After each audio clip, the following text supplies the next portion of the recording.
CPI വൻ പൊട്ടിത്തെറി ഉണ്ടായിരിക്കുന്നത്. CPM-ൽ പ്രധാനമായിട്ടും 2 സ്ഥാനാർത്ഥികളുടെ പേരുകളാണ് അവിടുത്തെ എക്സിക്യൂട്ടീവ് കൗൺസിൽ യോഗത്തിൽ പ്രധാനമായും ഉയർന്നു വന്നത്. അത് ഒന്ന് PP സുനീറിന്റെ പേരാണെങ്കിൽ മറ്റൊന്ന് പ്രധാനമായും നമുക്കറിയാം CPI-ലെ ഏറ്റവും സീനിയർ ആയിട്ടുള്ള നേതാവായ പ്രകാശ് ബാബുവിന്റെ പേരാണ്. എന്നാൽ പാർട്ടിയിൽ പലപ്പോഴും ഉണ്ടായിട്ടുള്ള ഭിന്നതകൾ എക്സിക്യൂട്ടീവ് കൗൺസിൽ പ്രകടമാവുകയും ബിനോയ് വിശ്വം ജനാധിപത്യപരമായിട്ടാണ് തീരുമാനമെടുത്തതെന്ന് പരക്കെ പറയുന്നുണ്ടെങ്കിലും അതിനെയൊക്കെ ആ ജനാധിപത്യ രീതികളെ തന്നെ പരക്കെ ചോദ്യം ചെയ്യുന്ന തരത്തിലുള്ള ഒരു തീരുമാനമായിട്ടാണ് അത് വന്നിരിക്കുന്നത് എന്നുള്ള തരത്തിലാണ് ഇപ്പോൾ പല വാർത്തകളും പുറത്തു വരുന്നത്. പ്രത്യേകിച്ച് എക്സിക്യൂട്ടീവ് കൗൺസിലിൽ മുല്ലക്കര രത്നാകരൻ എന്ന സീനിയർ നേതാവ് പേര് മുന്നോട്ട് വെച്ചത് പ്രകാശ് ബാബുവിന്റെ പേരായിരുന്നു. നമുക്കറിയാം, മുമ്പ് പാർട്ടിയിൽ ഉണ്ടായിട്ടുള്ള കടുത്ത ഭിന്നതകൾ അറിയാവുന്നതേ ഉള്ളൂ. പ്രത്യേകിച്ച് കാനം പക്ഷവും ഇസ്മായിൽ പക്ഷവും ഒക്കെ തമ്മിലുണ്ടായിരുന്ന ഭിന്നിപ്പ് കാനം പക്ഷം എത്രത്തോളം പാർട്ടിയിൽ പിടിമുറുക്കി CPI മുന്നോട്ട് കൊണ്ടുപോയി എന്ന ചരിത്രമെല്ലാം നമുക്കറിയാം. എന്നാൽ കാനത്തിന്റെ മരണത്തിന് ശേഷം പിന്നീട് ആ പാർട്ടിയിൽ ഒരുപക്ഷെ ഉയർന്നു വന്ന പേര് ബിനോയ് വിശ്വത്തിന്റെ പേര് പാർട്ടി സെക്രട്ടേറിയറ്റിൽ ഉയർന്നു വരികയും അതിനെ ഏറ്റവും കൂടുതൽ ശക്തമായി പിന്താങ്ങുകയും ചെയ്തത് PP സുനീർ ആണെന്ന് എല്ലാവർക്കും അറിയാവുന്ന ഒരു കാര്യമാണ്. അതുകൊണ്ട് തന്നെ ഉദ്ദിഷ്ട കാര്യത്തിന് ഉപകാര സ്മരണ എന്ന് പറയുന്നത് പോലെ PP സുനീറിന് ഇപ്പോൾ നൽകിയ രാജ്യസഭാ സീറ്റ് നൽകുവാനുള്ള ബിനോയ് വിശ്വാസത്തിന്റെ തീരുമാനം ഒരുപക്ഷെ മുൻപ് തന്നെ പിന്തുണച്ചതിനുള്ള ഒരു പ്രത്യുപകാരമായിട്ടാണ് പലപ്പോഴും വ്യാഖ്യാനിക്കപ്പെടുന്നത്. മന്ത്രിയായിട്ടുള്ള P പ്രസാദും രാജനും ഒക്കെ ഇതിനെ പിന്തുണയ്ക്കുന്നുണ്ട് എങ്കിലും N രാജനും അതുപോലെ തന്നെ മുല്ലക്കര രത്നാകരനെ പോലെയുള്ളവരും ഒക്കെ പൊതുവെ ഉയർത്തിയ പേര്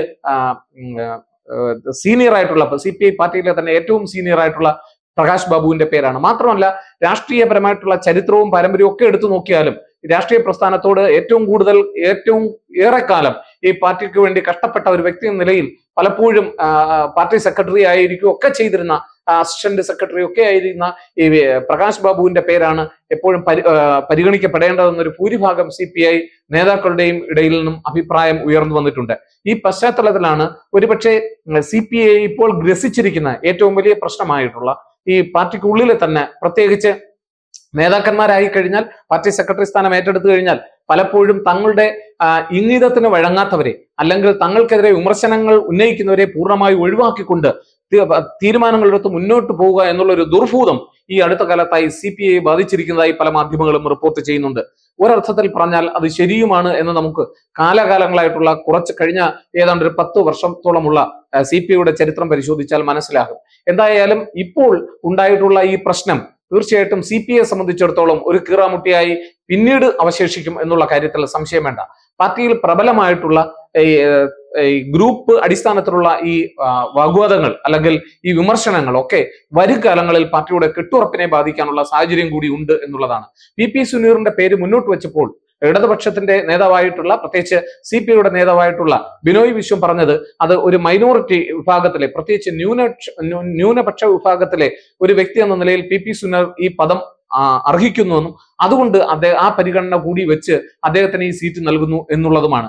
എന്നാൽ കാലാകാലങ്ങളായി CPIയോടൊപ്പം നിൽക്കുകയും അമിതമായിട്ട് സ്ഥാനമോഹങ്ങളൊന്നും ആഗ്രഹിക്കാതെ തന്നെ പാർട്ടിയെ വളരെ കെട്ടുറപ്പോടുകൂടി കൊണ്ടുപോകുന്നതിൽ മുൻപ് പലപ്പോഴും പാർട്ടിയിൽ കെട്ടുറപ്പോടുകൂടി പോകുന്നതിന് വേണ്ടി പല വിട്ടുവീഴ്ചകൾക്കും തയ്യാറായിട്ടുള്ള പ്രകാശ് ബാബുവിനെ സംബന്ധിച്ചിടത്തോളം ഈ നഷ്ടം അല്ലെങ്കിൽ അദ്ദേഹത്തെ പിന്തുണയ്ക്കുന്നവരെ സംബന്ധിച്ചിടത്തോളം ഇത് PP സുനീറിന് നൽകിയിട്ടുള്ള ഈ തീരുമാനം അത് പൂർണ്ണമായിട്ടും അവരതിനോട് വിയോജിക്കുന്നു, അവരതിനെ വിമർശിക്കുന്നു എന്നുള്ളതാണ്. അതുകൊണ്ട് തന്നെ വരും കാലങ്ങളിൽ ഈ രാജ്യസഭാ സീറ്റ് ഏറ്റവും കൂടുതൽ പ്രശ്നങ്ങൾ ഉണ്ടാക്കാൻ പോകുന്നത് CPI ആണെന്നുള്ള കാര്യത്തിൽ സംശയമൊന്നും വേണ്ട.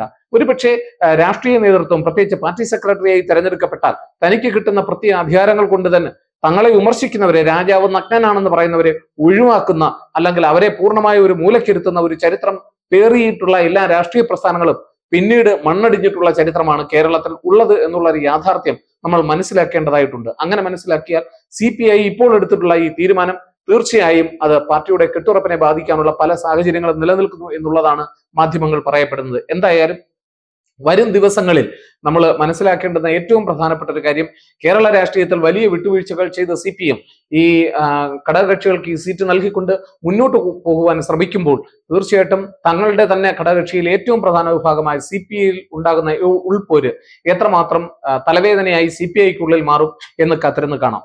എന്തായാലും ഇത് പാർട്ടിയിൽ വലിയ ഉൾപാർട്ടി പോരുകൾ ഉണ്ടാക്കാനുള്ള സാധ്യത CPIയെ സംബന്ധിച്ചിടത്തോളം ഉണ്ടായി വരും എന്നുള്ള കാര്യത്തിൽ സംശയം വേണ്ട. ഒരുപക്ഷെ വളരെ നല്ല നേതാക്കന്മാരുണ്ടായിരുന്ന ഇത്തരം കാര്യങ്ങളിലൊക്കെ കൂടുതൽ കെട്ടുറപ്പോടെ തീരുമാനം എടുത്തിരിക്കുന്ന CPIയെ സംബന്ധിച്ചിടത്തോളം കഴിഞ്ഞ കുറെ നാളുകളായിട്ടുണ്ടായിട്ടുള്ള ഇത്തരത്തിലുള്ള പ്രശ്നങ്ങൾ പാർട്ടിയെ തന്നെ പിന്നോട്ട് കൊണ്ടുപോകുന്നു എന്നുള്ള കാര്യവും CPI മറന്നുകൂടാ. ഇത്തവണ തെരഞ്ഞെടുപ്പിൽ തന്നെ CPI കേരളത്തിൽ ലോക്സഭ MP-മാരെ ആരെയും തന്നെ വിജയിപ്പിച്ചെടുക്കാൻ കഴിയാതിരുന്നതും തങ്ങളുടെ ഏറ്റവും പ്രധാനപ്പെട്ട, പ്രത്യേകിച്ച് അവസാന നിമിഷം വരെ പോരാടിയ അരുൺകുമാർ എന്ന് പറയുന്ന മാവേലിക്കരയിലെ സ്ഥാനാർത്ഥിയെ തന്നെ നമുക്ക് അറിയാം, അവിടെ നിന്നൊരു വിജയം പോലും ഉണ്ടാക്കിയെടുക്കുവാൻ CPI സ്ഥാനാർത്ഥി കഴിഞ്ഞിട്ടില്ല എന്നുള്ളതാണ്. അപ്പൊ ഈ പശ്ചാത്തലത്തിലൊക്കെ തിരിച്ചടി നേരിയിട്ടുള്ള ഈ പശ്ചാത്തലത്തിലും CPI കൂടുതൽ കെട്ടുറപ്പുള്ള ഒരു പാർട്ടിയായി മാറിപ്പോകുന്നതിന് പകരം സങ്കുചിതമായ താല്പര്യങ്ങളുടെ അടിസ്ഥാനത്തിൽ ഇത്തരം തീരുമാനങ്ങളുമായി മുന്നോട്ട് പോയാൽ തീർച്ചയായും അത് വരും കാലങ്ങളിൽ ദോഷകരമായി ഭവിക്കാനുള്ള സാധ്യതയുണ്ട്.